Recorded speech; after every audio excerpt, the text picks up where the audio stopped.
આજે દેશભરમાં ઉત્તરાયણના પર્વની ઉત્સાહપૂર્વક ઉજવણી કરવામાં આવી રહી છે, જે અંતર્ગત જૂનાગઢના ઐતિહાસિક ઉપરકોટ કિલ્લા ખાતે ઉમંગ અને ઉત્સાહપૂર્વક આ પર્વની ઉજવણી કરાઈ હતી।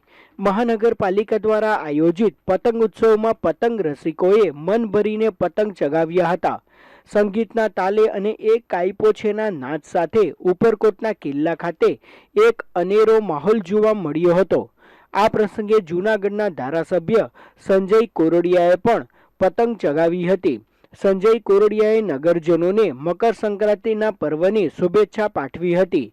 પતંગ ચગાવ્યા બાદ નગરજનો સાથે ગરબાના તાલે ઘૂમતા પણ ઉપરકોટ કિલ્લા ખાતે જોવા મળ્યા હતા।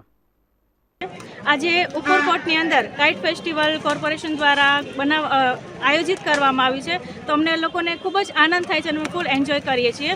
આજે નવાબના સમય પછી પહેલીવાર જ ઉપરકોટની અંદર આ કાઇટ ફેસ્ટિવલ છે એ મનાવવામાં આવ્યો છે, તો અમે લોકો બધા ખૂબ જ આનંદ કરી રહ્યા છે અને કોર્પોરેશન દર વર્ષે આવું આયોજન કરતા રહે એવી અમારી અપેક્ષા છે। જય શ્રી રામ। વાઇબ્રન્ટ ગુજરાત અંતર્ગત આજે મકર સંક્રાંતિના દિવસે જૂનાગઢ મહાનગરપાલિકા અને સવાણી ગ્રુપ દ્વારા પતંગનું મહોત્સવનું આયોજન કરેલું છે।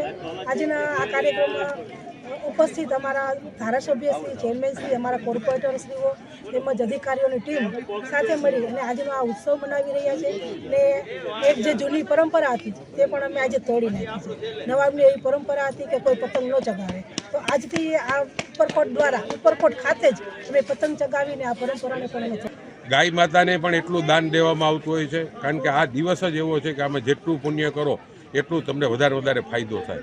ફરીને આજે સવાણી ગ્રુપ અને કોર્પોરેશને ખાસ કરીને જે પતંગ ઉડાડવાનું ઉપરકોટની આયોજન કર્યું છે એના માટે થઈને સવાણી ગ્રુપને પણ ધન્યવાદ આપું અને પરમ કૃપાળુ પરમાત્માને પ્રાર્થના કરું કે આપણા જીવનની અંદર પણ ખૂબ ખુશી આવે અને બધાના જીવનમાં ખૂબ ખુશી આવે એવી પ્રાર્થના।